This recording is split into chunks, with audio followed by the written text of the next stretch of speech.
الحمد لله وكفى والصلاة والسلام على عباده الذين اصطفى أما بعد فأعوذ بالله من الشيطان الرجيم بسم الله الرحمن الرحيم قال النبي صلى الله عليه وسلم عن أبي هريرة رضي الله تعالى عنه أن رسول الله صلى الله عليه وسلم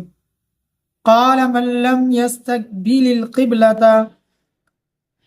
وَلَمْ يَسْتَدْبِرْهَا فِي الْغَائِطِ كُتِبَتْ لَهُ حَسَنَةٌ وَمُحِيَّتْ عَنْهُ سَيِّئَةٌ صدق اللہ العظیم۔ تو محترم ناظرین اکرام، السلام علیکم ورحمۃ اللہ وبرکاتہ۔ تو محترم ناظرین اکرام، میرے اور آپ کے پیارے آقا مدنی کریم علی نبینا علیہ الصلوۃ والسلام کے بہت پیارے صحابی سیدنا ابو ہریرہ رضی اللہ تعالی عنہ حضور صلی اللہ علیہ وسلم سے ارشاد نقل فرماتے ہیں کہ میرے اور آپ کے پیارے آقا مدنی کریم علی نبینا علیہ الصلوۃ والسلام نے ارشاد فرمایا کہ جو آدمی قضائے حاجت کے وقت نہ تو منہ اور پیٹھ قبلے کی طرف کرے تو اللہ اس کے لیے ایک نیکی لکھتے ہیں اور اس کا ایک گناہ معاف فرماتے ہیں۔ تو اب ناظرین اکرام دیکھیے، اللہ تبارک و تعالی کیا عمل اس انسان کے لیے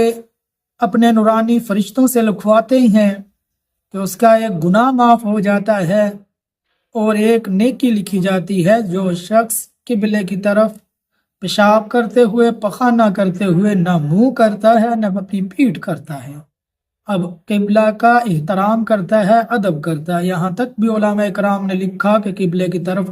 منہ کر کے تھوکا بھی نہ جائے، قبلے کی طرف منہ کر کے بیٹھا بھی نہ جائے، پیٹھ بھی نہ کی جائے، قبلے کی طرف پیٹھ کر کے بیٹھا بھی نہ جائے اور قبلے کی طرف منہ کر کے تھوکا بھی نہ جائے، اور اسی طرح قبلے کی طرف پاؤں کر کے لیٹا بھی نہ جائے۔ اتنا ادب کرنا ہے آپ نے بیت اللہ کا کہ جس کی طرف آپ اپنی فرض نمازوں کو منہ کر کے فرض نمازیں ادا کرتے ہیں، اپنے چہرے کا رخ، اپنی نماز پڑھنے کا رخ اب بیت اللہ کی طرف کرتے ہیں، اس کا ادب بھی، اس کا احترام بھی اپنے دل میں اتارنا۔ تو اسی طرح جب آپ پیشاب کریں، پخانہ کریں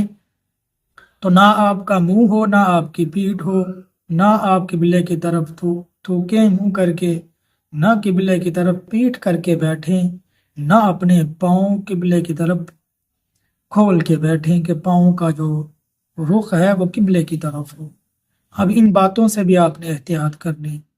تو جتنا زیادہ اللہ کے گھر کا ادب و احترام اپنے دل میں رکھیں گے تو اللہ آپ کو بیت اللہ کی بھی زیارت نصیب فرمائیں گے، مسجد حرام کی بھی زیارت نصیب فرمائیں گے، اور بیت اللہ کی طرف طواف کرنے کا موقع، عمرے اور حج کا موقع بھی عطا فرمائیں گے۔ تو بیت اللہ کی طرف طواف کرتے ہوئے کبھی وہ مزہ بھی اللہ آپ کو نصیب فرمائیں گے۔ جنہوں نے عمرہ کیا، حج کیا، بیت اللہ کا طواف کیا، بیت اللہ کو قریب سے دیکھا، براہ راست دیکھا، وہاں جا کر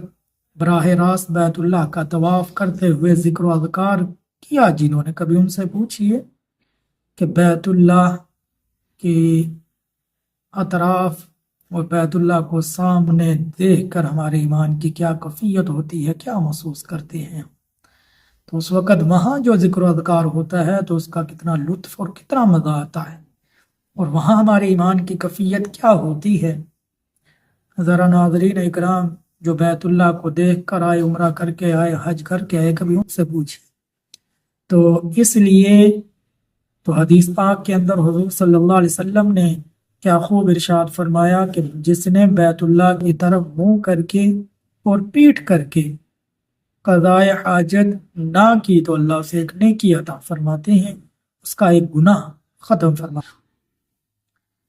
نہ پیشاب کریں، نہ اپنی پیٹھ کریں، نہ قبلہ کی طرف منہ کر کے ہم تھوکیں، بس بیت اللہ کی محبت ہمارے دل میں اللہ ڈالیں، بیت اللہ کا ادب و احترام اللہ تبارک و تعالی ہمارے دلوں میں ڈالے، آمین یا رب العالمین۔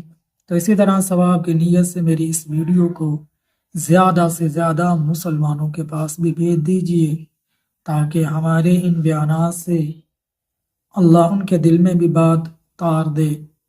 تو اسی طرح جتنے بھی نئے ناظرین اکرام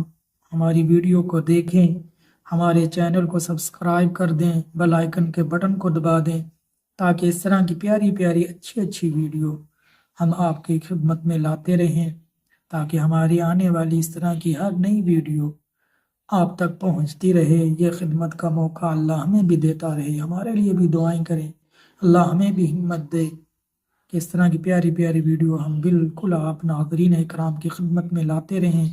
اللہ سے دعا ہے اللہ ان باتوں پر عمل کرنے کی توفیق عطا فرمائے، اور ثواب کی نیت سے میری اس ویڈیو کو زیادہ سے زیادہ